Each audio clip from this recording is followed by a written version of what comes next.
साथ ही साथ दोस्तों ये मूवी एक सच्ची घटना पर आधारित भी है, इसलिए हमारे इस वीडियो को पूरा जरूर देखिएगा और दोस्तों वीडियो को लाइक जरूर कीजिएगा, क्योंकि हम कितने भी अच्छे वीडियो बना ले जब तक आप वीडियो को लाइक नहीं करोगे तब तक हमारे वीडियो ज्यादा से ज्यादा लोगों तक नहीं पहुंच पाएंगे। इसलिए वीडियो को लाइक कीजिए और वीडियो पसंद आए तो कमेंट सेक्शन में यस टाइप कीजिए। तो कहानी की शुरुआत होती है सन 1991 में इटली की एक जेल से, जहां हम देखते हैं 3 लड़के अभी अभी जेल में एंटर करते हैं। उन तीनों लड़कों के आते ही जेल के बाकी कैदी उन तीनों का स्वागत करने लगते हैं। उन तीनों में से एक लड़का जब अपनी जेल की बैरक में जाता है तो वहां पर भी मौजूद बाकी कैदी उस लड़के का स्वागत करने लगते हैं। उन कैदियों की बातों से तो पता चल रहा था कि जेल में आने वाला ये लड़का कोई आम लड़का नहीं है। अब जब रात हो जाती है, सभी कैदी सो जाते हैं, तब दूसरे बैरक से आकर एक कैदी उस लड़के को उठाता है और वो कैदी पूछता है, क्या तुम्हारा ही नाम एनरिको है? वो लड़का भी कहता है, हाँ मैं ही एनरिको हूँ। तब वो कैदी कहता है, मेरी बात ध्यान से सुनो, मुझे तुम्हारे भाई एंजेलो ने एक मैसेज देने के लिए भेजा है, जो कि अभी दूसरे बैरक में है।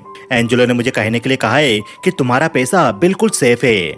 उसने तुम्हारे पैसे को जमीन के अंदर गाड़ कर वहां पर एक टेनिस कोर्ट बनवा दिया है। तुम्हारी सजा खत्म होने के बाद 10 साल में वो जमीन तुम्हें मिल जाएगी और उसके बाद टेनिस कोर्ट के नीचे गड़ा पैसा तुम्हारा हो जाएगा।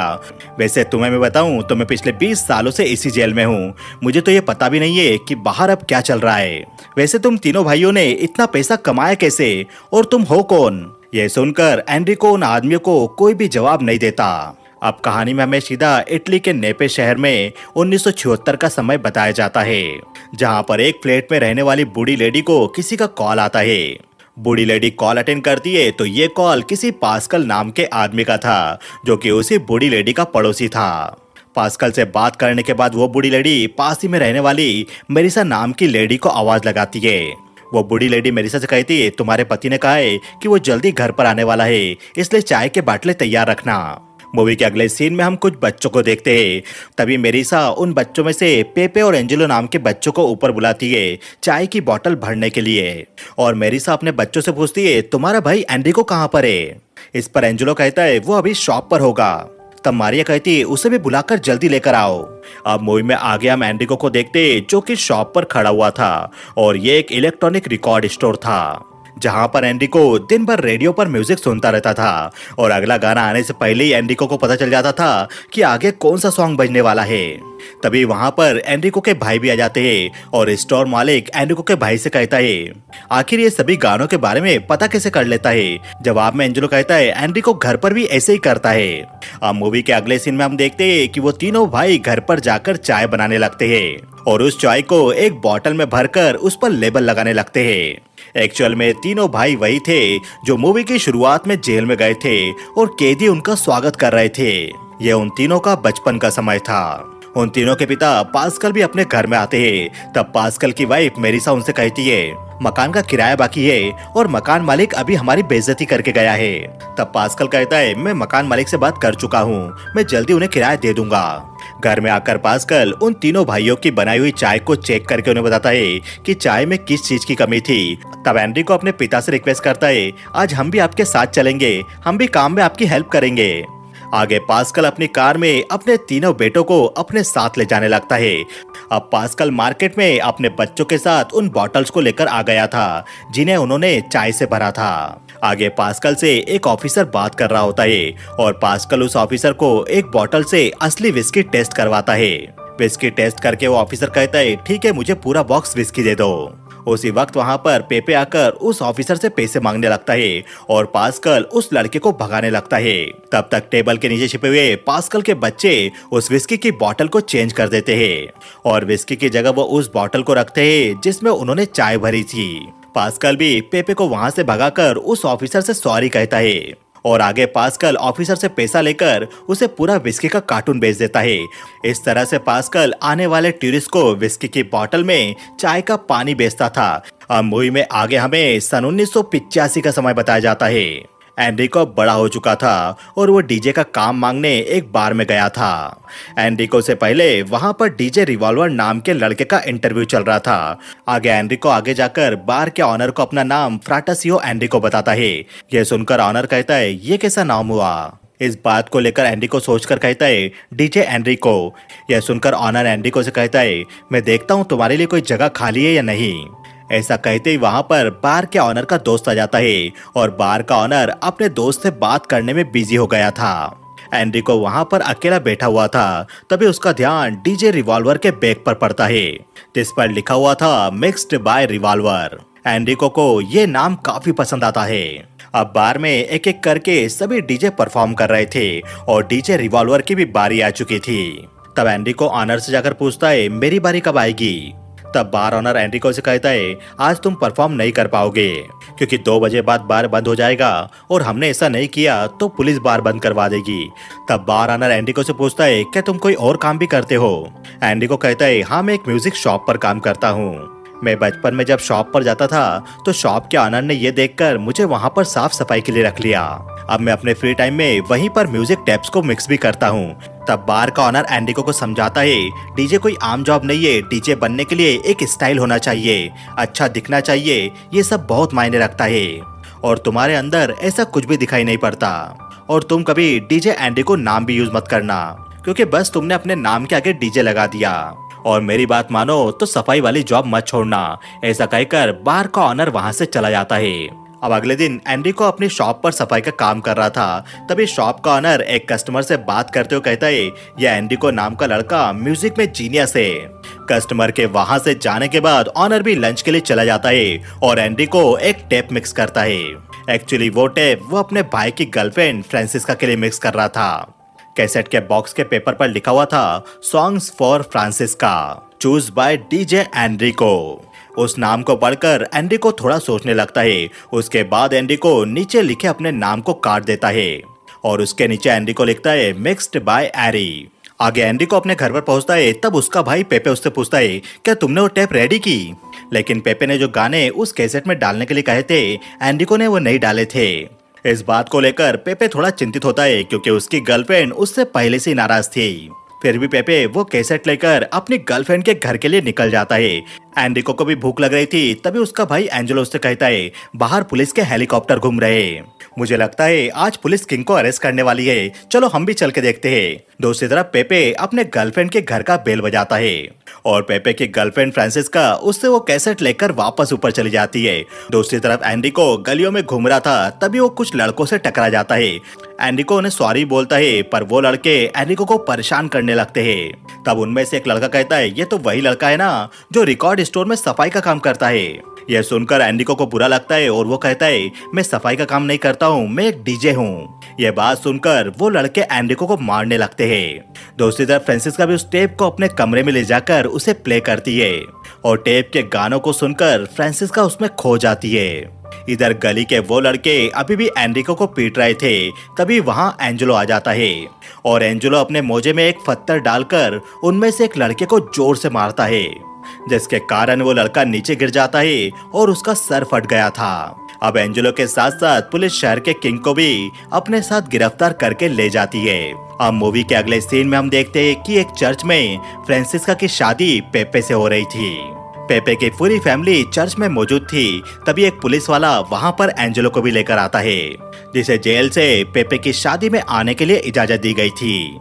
अब अगले दिन जब एनरिको रिकॉर्ड स्टोर पर काम करने के लिए जाता है तो उसे पता चलता है कि ऑनर ने वो स्टोर बेच दिया है क्योंकि उसे उस स्टोर के अच्छे दाम मिल रहे थे। तब ऑनर एनरिको को कहता है तुम बहुत ही टैलेंटेड हो, ये दौर सभी की जिंदगी में आता है, अगर तुम चाहो तो वो खाली पड़ी टेप्स तुम्हारे लिए रख सकते हो और मेरी एडवाइस मानो तो तुम अपना खुद का कोई बिजनेस खोलो। अब मूवी के अगले सीन में हम देखते हैं कि पेपे समुद्र किनारे कई और लोगों के साथ खड़ा हुआ था। एक्चुअल में पेपे सिगरेट के पैकेट की स्मगलिंग करता था। तभी वहां पुलिस आ जाती है और वो सभी लोग सिगरेट्स के पैकेट छोड़कर वहां से भाग खड़े होते हैं। पेपे अपने घर पर किसी तरह थका हारा लौटता है, तब वहां फ्रांसिस्का खड़ी हुई थी। पेपे फ्रांसिस्का को बताता है सिगरेट स्मगलिंग का धंधा अब बंद हो गया है। पेपे अपने घर के अंदर देखता है तो वहां पर एनरिको बैठा हुआ था। एनरिको के पास कुछ खाली टेप्स थी जो वो स्टोर से लेकर आया था। आगे पेपे एनरिको को समझाता है तुम इस काम के जरिए अपनी जिंदगी नहीं चला सकते। तब एनरिको कहता है मैं टेप को कॉपी करके बेच सकता हूँ, लेकिन एक टेप को कॉपी करने में 1 घंटा लग जाता है। तब फ्रांसिस्का उन्हें कहती है क्या हो यदि जल्दी टेप कॉपी करने का कोई और तरीका हो, लोग चांद पर पहुंच चुके हैं, क्या ऐसा कोई डिवाइस नहीं होगा जिससे टेप जल्दी कॉपी हो जाती हो। उन दोनों को फ्रांसिस्का का आइडिया काफी पसंद आता है और वो दोनों एक बुक स्टोर पर जाकर मैगजीन छानने लगते हैं। तभी एनरिको मैगजीन में डुप्लीकेटोग्राफर के बारे में पढ़ता है, जो डिवाइस 1 घंटे के टेप को 2 मिनट में कॉपी कर सकता था। लेकिन उस डिवाइस की कीमत 7 मिलियन इटालियन लीरा थी, जो कि उनके लिए काफी ज्यादा थी। पेपे इस आइडिया को ड्रॉप करना चाहता था। तब फ्रांसिस्का उन्हें कहती है, क्यों ना तुम ये पैसा किसी से उधार ले लो। इसे सुनकर वो दोनों भाई पैसा उधार लेने के लिए मारियो नाम के आदमी के पास पहुंचते, जो कि एक बड़ा गुंडा था, और वो उन लोगों से डायरेक्टली पूछता है, तुम्हें कितने पैसे चाहिए। वो लोग बताते हैं और मारियो उन्हें पैसा देने के लिए राजी हो जाता है। लेकिन वो उन दोनों से कहता है, अगर तुम दोनों मुझे 1 महीने के अंदर 7 मिलियन लीरा वापस नहीं लौटाओगे तो 1 महीने बाद तुम्हें मुझे 8 मिलियन लीरा देने होंगे, और 2 महीने बाद 12, उसके बाद 13 मिलियन लीरा। पैसा लेकर वो लोग अपनी शॉप खोल लेते हैं और उनकी शॉप पर भीड़ लगने लगती है, जहाँ पर वो कॉपी की हुई टेप्स को बेच रहे थे। तभी वहाँ एक लड़की आकर अपने पसंदीदा गानों की टेप मांगती है। एनरिको उस लड़की को एक रोमांटिक टेप सजेस्ट करता है। तब वो लड़की कहती, यदि मुझे ये पसंद नहीं आई तो तुम मुझे दूसरी टेप दोगे। ये कहकर वो लड़की वहाँ से चली जाती है। आगे हम देखते हैं कि एनरिको, पेपे और फ्रांसिस्का ने मिलकर बहुत सारे पैसे कमा लिए थे, लेकिन एनरिको अभी भी इन पैसों से सेटिस्फाई नहीं था। एनरिको उन टेप्स में अपना मिक्स किया सॉन्ग भी डालना चाहता था, जिसे वो मिक्स्ड बाय एरी का नाम देना चाहता था।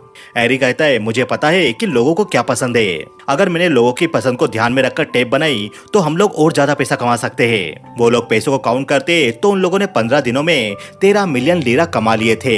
पेपे कहता है, डॉन मारियो का लोन चुकाने के बाद और इन सारे सामान की कॉस्टिंग निकालने के बाद भी हम एक एक के हिस्से में 1 मिलियन लीरा आएंगे। ये सुनकर फ्रांसिस्को हंस के कहती, ये तो काफी ज्यादा पैसा है। लेकिन एरी ये सब सुनकर भी ज्यादा खुश नहीं था, उसके दिमाग में कुछ और चल रहा था। तब फ्रांसिस्का कहती, एरी क्या तुम इस बात से खुश नहीं हो? एनरिको कहता है, मुझे नहीं पता, क्योंकि हम लोग इन टेप्स को सिर्फ हमारे पड़ोसी इलाकों में बेच रहे हैं। मैं चाहता हूँ कि ये टेप्स सभी सिटीज में पूरे देश में बिके। ये सुनकर पेपे कहता है, लेकिन इसके लिए तो हमें बल्क में ऑर्डर तैयार करने होंगे और हमें एक बड़ा सेल्स का नेटवर्क चाहिए होगा। ये कहते ही पेपे के दिमाग में कुछ आता है और वो चुप हो जाता है। अब अगले दिन पेपे एक जहाज में उन लोगों से मिलता है जो कि सिगरेट्स की स्मगलिंग करते थे। पेपे उन्हें टेप्स दिखाते हुए कहता है, आपको हमारे लिए टेप्स बेचनी है। एक सिगरेट के कार्टून को बेचने में आप लोगों को कितना पैसा मिल जाता है? तब उनमें से एक आदमी कहता है, तकरीबन 1000 लीरा। पेपे कहता है, तो ये टेप्स हम आपको 2500 लीरा में देंगे, और इसे आप इटली के किसी भी मार्केट में जाकर 5000 लीरा में बेच सकते हो, बिना पकड़े जाने के रिस्क के। अब अगले दिन वो दोनों भाई वापस डॉन मारियो के पास जाकर उसे उसका पैसा लौटा देते हैं। अब आगे उन्हें और बड़ा लोन चाहिए था, इसलिए वो डॉन मारियो से 200 मिलियन लीरा का लोन ले लेते हैं और उन पैसों से वो खाली टेप्स को खरीदने के लिए जाते हैं। पेपे कहता है, हमें सभी खाली टेप्स चाहिए जो इस गोडाउन में मौजूद है। उस आदमी को लगता है वो दोनों बच्चे मजाक कर रहे। उसी वक्त एनरिको अपने साथ लाया पैसों का बैग उस आदमी के सामने खाली कर देता है और इतना सारा कैश देखकर वो आदमी चौंक जाता है। अब आगे एनरिको भी अपने काम में लग जाता है। उसने टेप्स को कॉपी करने की कई सारी मशीन्स खरीद ली थी। अब वो टेप्स को कॉपी करके बड़ी मात्रा में स्टॉक कर लेते हैं। अब उन्हें इंतजार था कि वो स्मगलर उनसे टेप खरीदकर उन्हें दूसरे शहरों में बेचे। एनरिको और पेपे दोनों स्मगलर के आने का वेट करने लगते हैं, पर कोई भी वहां पर नहीं आता।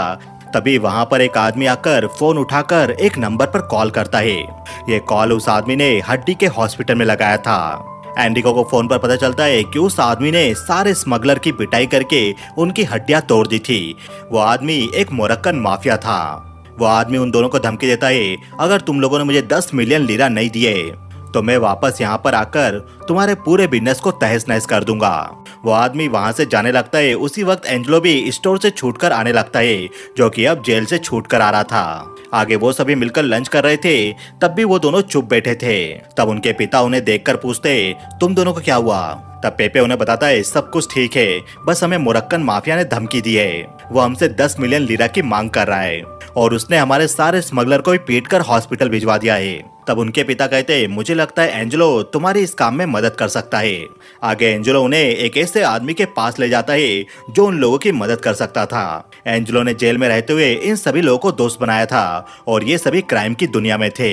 अब अगले सीन में हम उस मोरक्कन माफिया को देखते हैं जो कि अपने घर में टीवी देख रहा होता है। जब वो बाहर आकर देखता है तो उसकी टीवी का एंटीना नीचे पड़ा हुआ था और कोई उस एंटीने को खींच रहा था। वो डॉन पीछे जाकर देखता है तो वो एंटीना एनरिको और पेपे ने गिराया था। वो माफिया उन पर चिल्लाने लगता है, तभी पीछे से एंजेलो आकर उस डॉन के सर पर गन तान देता है। आगे एंजेलो के दोस्त उस माफिया के और आदमियों को भी बाहर लेकर आते हैं और एंजेलो उस माफिया और उसके आदमी को धमकाने लगता है। तभी उस माफिया के घर में एक बड़ा विस्फोट होता है, जिस ब्लास्ट में पूरा घर उड़ जाता है।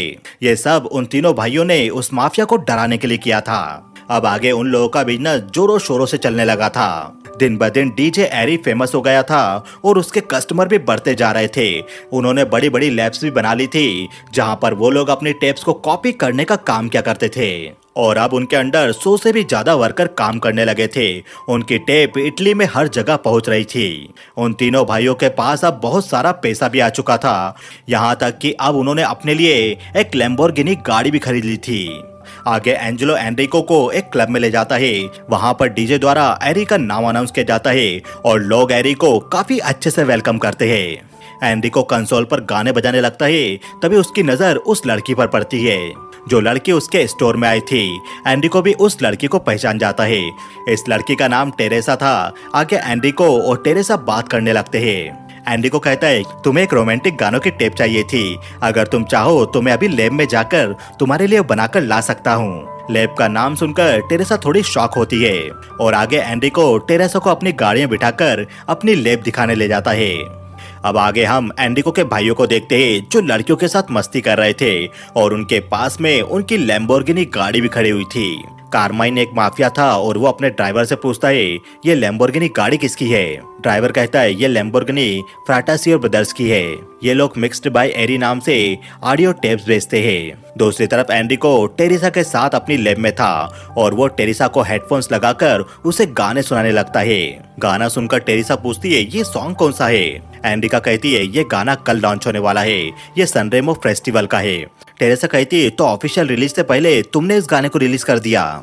एनरिको कहता है, हाँ, और टेरेसा ये सुनकर शॉक रह जाती है। आगे वो दोनों क्लोज आकर एक दूसरे को किस करने वाले होते हैं। तभी एनरिको के भाई वहां पर आकर दरवाजा खटखटाने लगते हैं। एनरिको दरवाजा खोलता है, तब पेपे कहता है, हमसे कोई मिलना चाहता है, हमें अभी जाना होगा।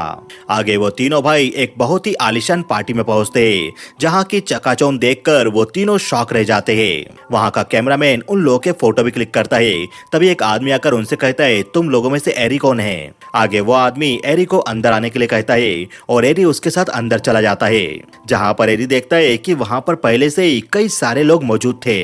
यह आदमी कारमाइन नाम का वही माफिया था, जो कि अपने ड्राइवर से लैम्बोर्गिनी कार के बारे में पूछ रहा था। कारमाइन एरी से पूछता है, तो तुम्हें मिक्स्ड बाय एरी नाम की वो टेप बेचते हो? एनरिको कहता है, हाँ, मैं ही एरी हूँ।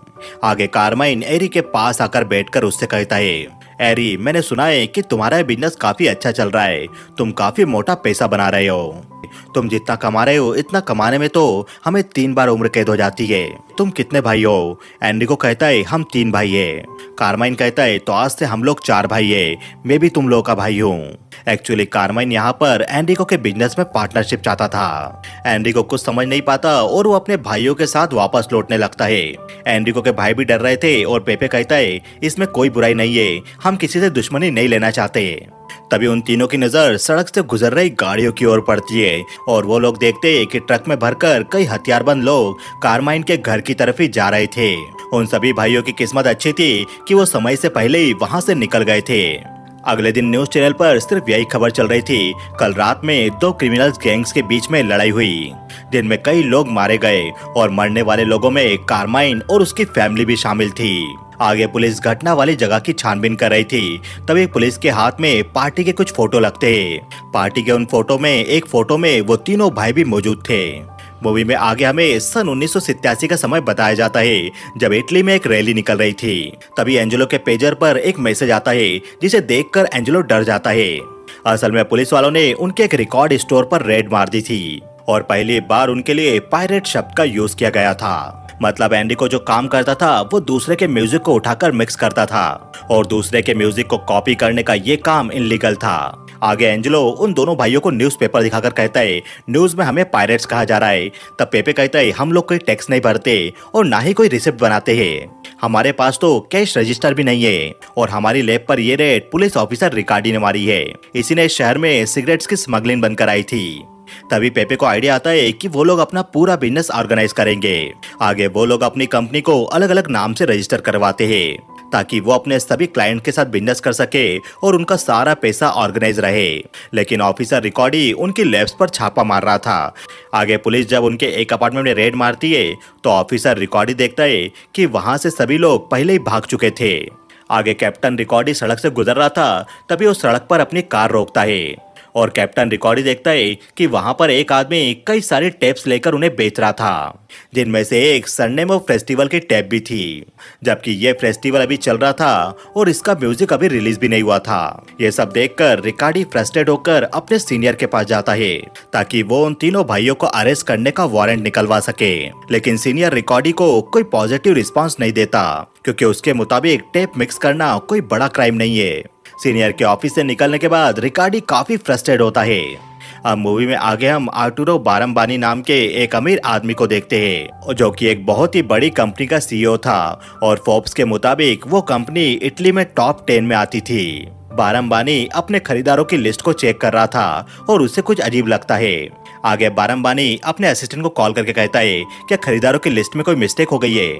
इसमें लिखा है कि मिक्स्ड बाय एरी नाम की कंपनी ने 5 बिलियन लीरा के ब्लैंक टेप ऑर्डर किए हैं। तब असिस्टेंट कहता है सर ये कोई मिस्टेक नहीं है बल्कि ये सही है। ये बात सुनकर बारम्बानी शॉक रह जाता है।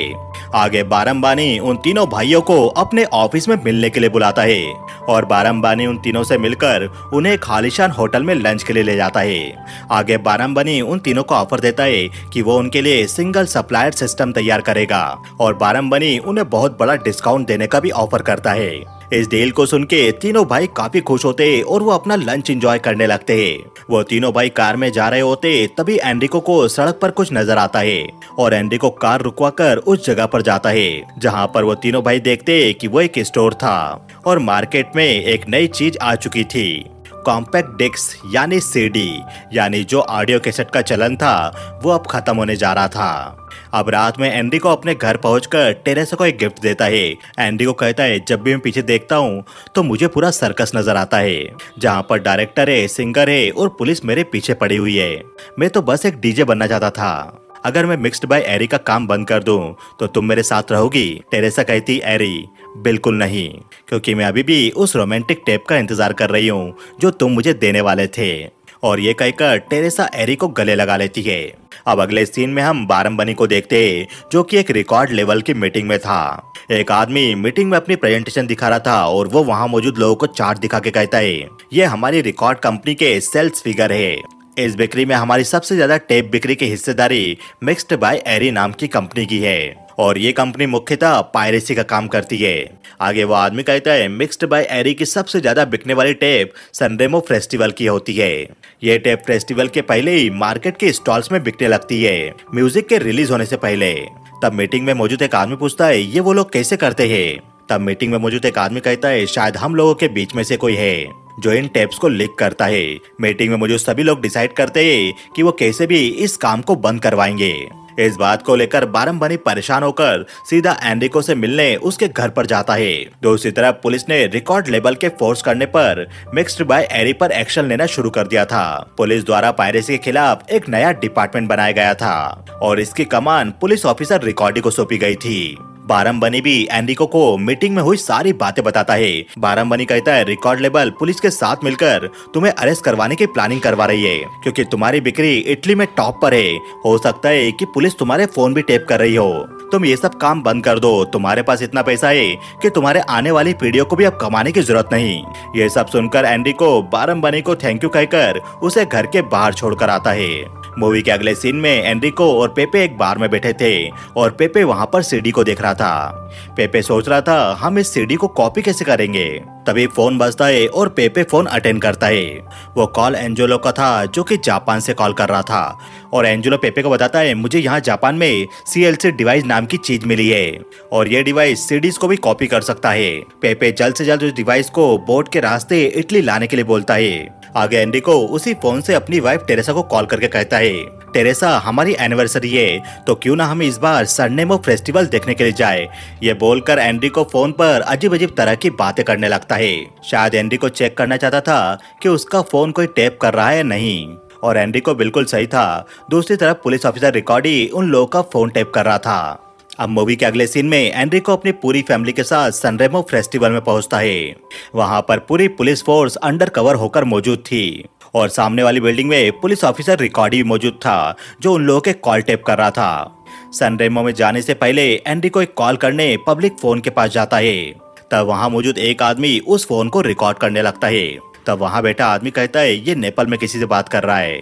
उस लेडी का एड्रेस सुनकर रिकॉर्डी शांत रह जाता है क्योंकि वो एड्रेस एनरिको की मदर का था। एनरिको भी कॉल कट करके हॉल के एंट्रेंस की तरफ आता है तो वो देखता है वहां पर प्रीमियम सीट वाले रूम के बाहर बारमबानी खड़ा हुआ था। एनरिको उसे इशारा करता है और बारमबानी वहां से चला जाता है। वहां पर एनरिको देखता है कि वहां पर कई सारे अंडरकवर ऑफिसर खड़े हुए थे।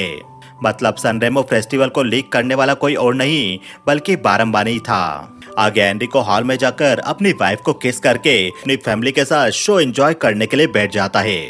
रिकॉर्डी की टीम भी एक गाड़ी को सीज कर लेती है जिसके अंदर सनरेमो फेस्टिवल के म्यूजिक की कॉपीज थी। दरअसल इस बार टेप के साथ साथ उन लोगों ने सीडीज भी कॉपी की थी। तभी वहां पुलिस ऑफिसर रिकॉर्डी के पास आकर कहता है सर आपसे कोई मिलना चाहता है, ये मिक्स्ड बाय एरी के बारे में है। रिकॉर्डी तुरंत उस इंसान से मिलने जाता है तो रिकॉर्डी देखता है ये कोई और नहीं बल्कि बारमबानी था। अब मूवी के अगले सीन में हम तीनों भाइयों को देखते हैं जो अब अपने पिता के घर में थे और बचपन के दिनों की तरह अपने पिता के साथ चाय रेडी करके उस चाय को विस्की की बोतल में पैक करके लेबल लगाने लगते हैं। ये पुराना काम करके उन तीनों ही भाइयों को काफी मजा आ रहा था। एनरिको को रियलाइज होता है कि इतना पैसा होने के बाद भी वो अब भी दुखी था। अब मूवी के अगले सीन में हम बारमबानी को देखते हैं जिसने पुलिस के सामने सरेंडर कर दिया था। उसने खुद सजा से बचने के लिए पुलिस से रियायत मांगी थी और बदले में वो एनरिको और उसके बिजनेस के बारे में पुलिस को सब कुछ बताने के लिए तैयार हो गया था। और एनरिको भी अपने घर में एक रोमांटिक सॉन्ग्स की टेप रेडी करने लगता है जो कि उससे टेरेसा ने मांगी थी। एनरिको वो टेप टेरेसा के बेड के पास रख के अपने घर से निकलने वाला था लेकिन तभी रिकॉर्डी घर में आकर उसे पकड़ लेता है। अब मूवी में वापस हमें प्रेजेंट टाइम बताया जाता है जब एनरिको जेल में था। आगे एनरिको कोर्ट रूम में मौजूद होता है जहां पर एनरिको और उसके भाइयों पर इल्जाम लगाए जाते हैं। जज एनरिको से पूछता है तुम्हारे इस बारे में क्या कहना है, तुम गिल्टी हो या इनोसेंट। तब एनरिको जज से कहता है मैं एक डीजे हूँ और ये मूवी यहीं खत्म हो जाती है। मूवी के अंत में हमें बताया जाता है कि एनरिको, पेपे और एंजेलो को 4 साल 6 महीने की सजा सुनाई गई थी। इस केस के बाद federation against music piracy act बनाया गया था। अब एनरिको गिफ्ट बॉक्स डिस्ट्रीब्यूशन का काम करता है और कभी कभी डीजे का भी। एनरिको और उसके भाइयों ने तकरीबन 180 मिलियन म्यूजिक टेप्स को मार्केट में उस समय बेचा था। मूवी के क्रेडिट सीन में हम देखते हैं कि एंजेलो पेपे और एनरिको को बताता है कि उसने टेनिस कोर्ट के नीचे कैसे 30 बिलियन लीरा छिपाए। जब वो जेल से बाहर निकलेंगे तो 10 साल बाद उन्हें वो जमीन वापस मिल जाएगी और वो उनके पैसों से मौज करेंगे। तब एनरिको उसे मास्टर ट्रीटी के बारे में बताता है जिसके अनुसार इटली यूरोपियन यूनियन में शामिल हो चुका था। अब पूरे यूरोपियन यूनियन कंट्री की यूरो ही करेंसी होगी, यानी इटली की करेंसी लीरा से अब यूरो हो चुकी थी। एंजेलो और पेपे को ये बात मजाक लगती है कैसे एक देश की रातों रात करेंसी चेंज हो सकती है। तो दोस्तों आपको ये वीडियो कैसा लगा हमें बताइए कमेंट सेक्शन में। हमारे इस वीडियो को लाइक करना मत भूलिए। यदि वीडियो पसंद आया तो कमेंट सेक्शन में यस टाइप कीजिए और हमारे इस चैनल को सब्सक्राइब करना बिल्कुल ना भूलिए क्योंकि पिक्चर अभी बाकी है मेरे दोस्त।